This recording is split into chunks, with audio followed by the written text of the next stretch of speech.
All India medical students association United राष्ट्रीय अध्यक्ष भरत बेनीवाल आप सभी को नमस्कार करता हूं, क्रांतिकारी सवाल पेश करता हूं। और जिस प्रकार से आप लोगों ने मुझे बधाइयां दी मेरे जन्मदिन पर 1 सितंबर को, वैसे तो मेरा कृष्ण जन्माष्टमी को जन्म था और रात को 11:58 पे, लेकिन क्या है कृष्ण जन्माष्टमी आगे पीछे होती रहती है, तो 1 सितंबर का हमने डिसाइड कर रखा है, इसलिए जन्मदिन उसी दिन बनाते हैं। तो साथियों, जिन्होंने ब्लड डोनेशन किया और जितने लोगों ने बधाइयाँ दी और जितना हमारा साथ दिया अब तक, उन सभी साथियों को मैं पहले धन्यवाद देता हूं और उनको सभी को ये कहना चाहता हूं कि मेरे लायक कभी जीवन में कुछ भी हो, मैं हमेशा उनके लिए तत्पर रहूंगा जिस प्रकार से आप लोगों ने प्यार दिया। उसके बाद मैं आता हूं मुख्य रूप से 2 दिन से हम 3 दिन से लगातार हम बिजी थे।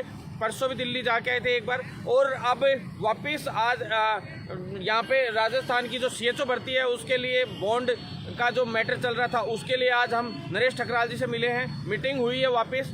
इसमें कई इश्यूज थे, सभी लोग बार बार कई क्वेश्चंस कर रहे हैं, तो मैं आज उनको पूरी तरह से एक्सप्लेन ही कर देता हूं, जबकि मैंने हर वीडियो में भी बता दिया है CHO भर्ती के बारे में। जो भी आप लोगों के मन में गड़बड़ चल रही है उन सभी को मैं बता देना चाहता हूं। जो कुछ लोगों ने अफवाह उड़ा दी थी कि भी मेरिट पे आधार पे भर्तियां होने की संभावना है, साथ ही कोई मेरिट आधार पे नहीं होगी। राजस्थान में कोई भी भर्ती, जितनी भी भर्तियां हैं, जितनी भी भर्तियां हैं, वो कोई भी भर्ती में आप लिखित परीक्षा के अलावा होने ही नहीं दूंगा। जितनी भर्तियां होंगी सारी की सारी लिखित परीक्षा से होंगी। कोई वैकेंसी में संविदा पे प्रयास रहेगा कि एक भी भर्ती संविदा पे नहीं हो। CHO भर्ती को संविदा पे इसलिए होना संभवतः कि भी स्टार्टिंग की फर्स्ट भर्ती है एक तरीके से ये राजस्थान में।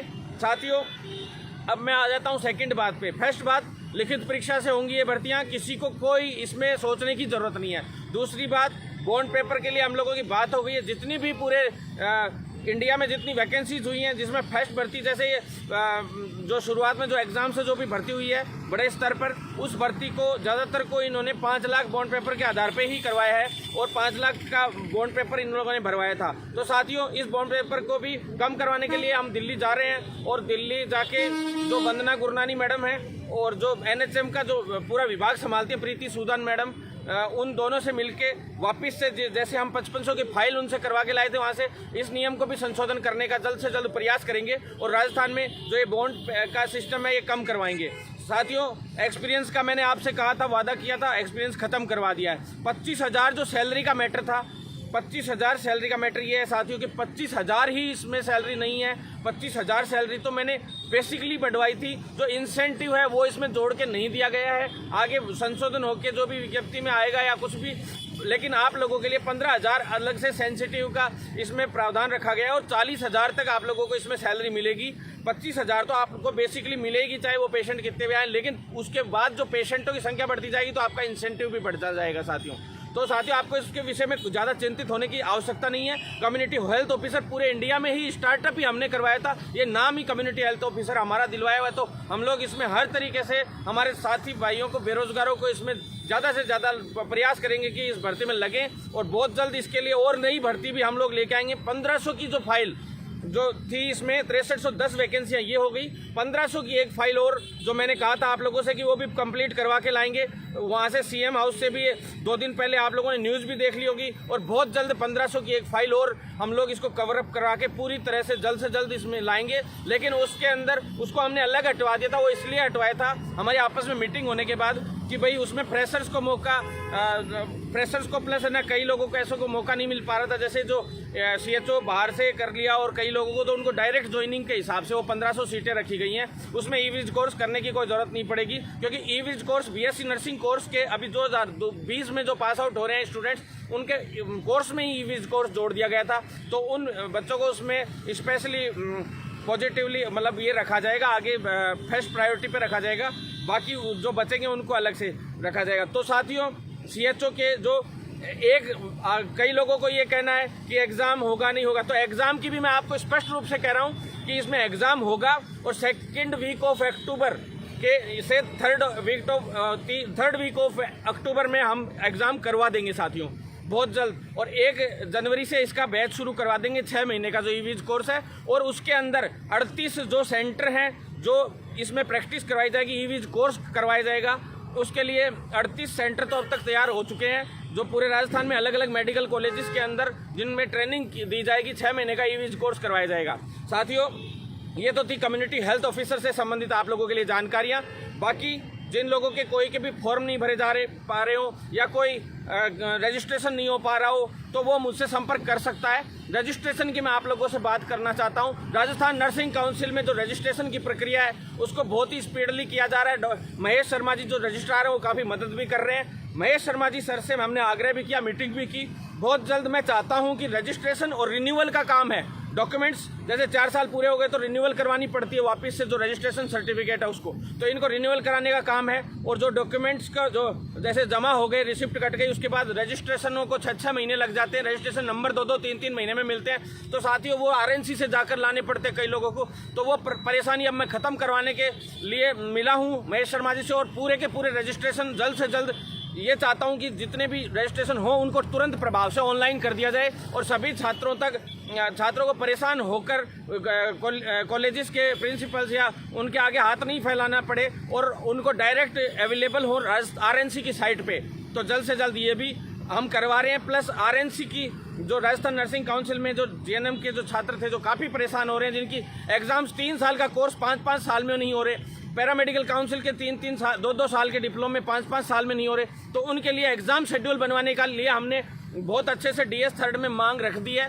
और जो 3rd ईयर GNM के छात्रों के लिए मैं सूचना देना चाहता हूँ, ओल्ड स्कीम और न्यू स्कीम जो भी लोग हैं जो बचे हुए हैं अब तक जिनकी परीक्षाएं नहीं हो पाई थी, उनकी परीक्षा 20 सितंबर जो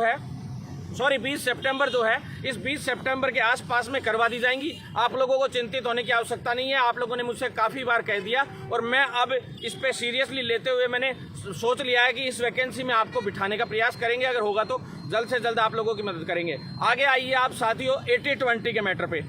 80-20 के मामले में मैं आप लोगों से सूचना शेयर करना चाहता हूँ कि 80-20 में हम लोगों ने हमारे जो छोटा भाई है एक तरीके से जोधाराम जाट, उसकी बहुत ही अच्छी मजबूत जो न्यायालय के अंदर चुनौती थी वो मजबूती से आगे बढ़ रही है। और जो जज साहब थे उन्होंने भी हमें इसके अंदर रिटायर्ड जज साहब हैं हाई कोर्ट के, उन्होंने भी काफ़ी अच्छा वो भी हमारे जोधाराम जाट भाई है उसी के सानिध्य में आगे काम कर रहे थे। और वो उन्होंने हमारे एक तरीके से इस पूरे मामले में 80-20 में पक्षकार बने और बहुत ही अच्छे से चमत्कारिक रूप से इसमें कार्य हो रहे हैं। 80-20 के अंदर 50% जो सीटें थी वो गर्ल्स के लिए, भाई 80-20 का था तो उसमें से 50% गर्ल्स के लिए रिजर्व कर दी गई। तो सिंगल बेंच का भी फैसला आया है, आप लोगों से हम लोगों ने शेयर भी कर दिया था।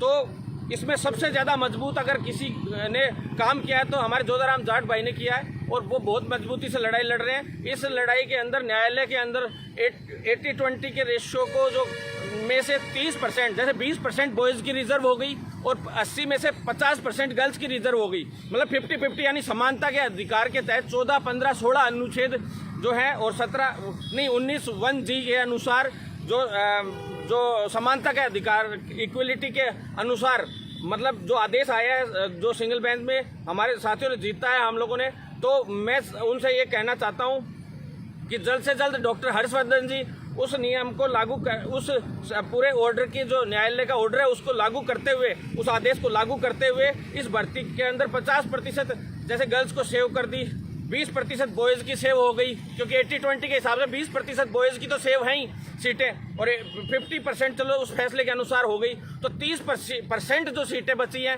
उन 30% सीटों पे अभी एक तरीके से फैसला आना बाकी है। उस 30% के लिए आगे की जो सीटें हैं उनको एक बार रिजर्व कर दी जाएंगी और उस पर गर्ल्स को लेना है बॉयज़ को लेना है, वो जब तक फैसला नहीं आ जाएगा उसके बाद ही डिसीजन होगा, ऐसा आदेश किया था। और ये आदेश ही जल्द से जल्द हर्षवर्धन जी लागू करते हुए भर्तियों की जो है मेरिट लिस्ट निकालेंगे। इसके लिए हमने उनसे बात भी की है और कल हमारे साथियों कुछ 3 तारीख को यानी कि कल भाई हो सकता है मीटिंग हुई हो, क्या क्या हुआ मुझे नहीं पता, लेकिन आज ज़रूर 3:30 बजे मीटिंग है साथियों। और उस मीटिंग में क्या फैसला होता है, आज 4 तारीख है 4 सितंबर, और आज क्या फैसला होता है हमने कई जो नेता हैं जैसे चौटाला जी से वापस फ़ोन करवाया। कल भी हमने सोचा कि भी 3 को चौटाला जी को कहा था कि 3 या 4 को हम लोग इस पर मीटिंग करेंगे और क्या फैसला आता है उस पर देखेंगे।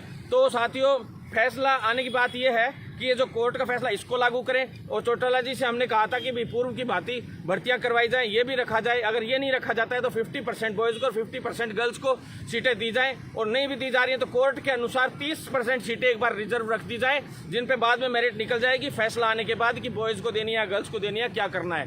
तो जो 50 और 70 यानी 70% सीटों पे मेरिट लिस्ट जारी कर दी जाए एग्ज़ाम होने के बाद 8 तारीख को। और जहाँ तक है हम तो यही चाहेंगे कि जब तक इसका फैसला नहीं आ जाए उससे पहले ये एग्ज़ाम भी नहीं हो। एग्ज़ाम 1% होने के चांसेस होते हैं, तो इसके ऊपर जिस प्रकार से हमने बताया उसी के अनुरूप लिस्ट जारी की जाए। उसके बाद आते हैं साथियों प्रमोट पे।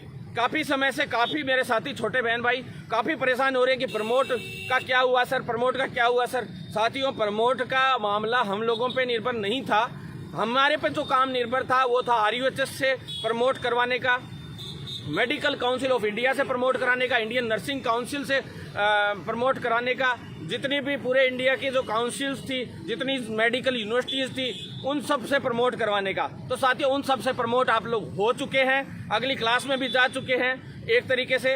अब बस बात ये आ रही है कि भाई जिन छात्रों के एग्ज़ाम जैसे फर्स्ट ईयर का एग्ज़ाम था, जुलाई में था, अगस्त में था या इनमें था, तो उनको अब एग्ज़ाम नहीं करवा पा रहे, तो यूनिवर्सिटीज़ कई यूँ कह रही हैं कि भाई हम लोग आगे बढ़ा देंगे इसको, नवंबर दिसंबर में इस एग्ज़ाम को करा देंगे और उससे अगली कक्षा के जो एग्ज़ाम है जिसमें प्रमोट किया गया है उसका हम आगे जुलाई तक जो कराना होगा वो एग्ज़ाम करा देंगे। लेकिन हम इससे सहमत नहीं हैं किसी भी तरीके से। Rajasthan university of health sciences, Rajasthan nursing council, paramedical council या अदर स्टेट्स की जितनी भी काउंसिल और मेडिकल यूनिवर्सिटीज़ हैं सभी ने प्रमोट करके भेज दिया है। सभी स्टूडेंट्स को बस ये है कि भाई जो छात्र नहीं दे पा रहे हैं, अब पेपर तो दे नहीं पा रहे, तो उनको उसमें इंटरनल मार्क्स के आधार पे प्रमोट किया जाए, ये हमने मांग रखी थी। और यही चीज़ प्रैक्टिकल्स और रिटर्न मार्क्स और ड्यूटीज़ के आधार पे अगली क्लास में उनको ऐसे मार्कशीट मतलब भी अवेलेबल कराई जाएगी भी सभी छात्रों के मतलब उसी के अनुसार नंबर चढ़ाए जाए जो इंटरनल मार्क्स वगैरह थे और उसी के हिसाब से। अगर ऐसा नहीं हो सकता 1% भी, तो हमारी मुख्यमंत्री जी से इस विषय पे बुधवार को वापस इस विषय पे मीटिंग है और इस मीटिंग में हम लोग अगर ये नहीं रख सकते तो दूसरा open book exam, online exam जो घर बैठे बैठे दे सकते हैं आप लोग, इस प्रकार का जैसे 1-2 स्टेट्स में ऐसा इंतज़ाम किया गया है। ओपन बुक यानी कि भाई ऑनलाइन एग्ज़ाम हो और उसमें वो बुक्स में क्या है सामने बैठ के और जो क्वेश्चंस भेज दिए जाएंगे उसमें से आप लोग अपडेट करके भेज दें, क्योंकि वो कह रहे हैं कि परीक्षा बिना हम लोग आगे प्रमोट करना इतना आसान नहीं रहेगा। तो उस चीज़ को मैं कहना चाहता हूँ आप लोगों को कि भाई इस चीज़ में जल्द से जल्द संज्ञान ले और इस तरीके से प्रमोट करें, ओपन बुक प्रमोट या ऑनलाइन एग्ज़ाम करा के घर पे बैठे बैठे भाई दे सकते हैं ताकि कोरोना से संक्रमित नहीं हो।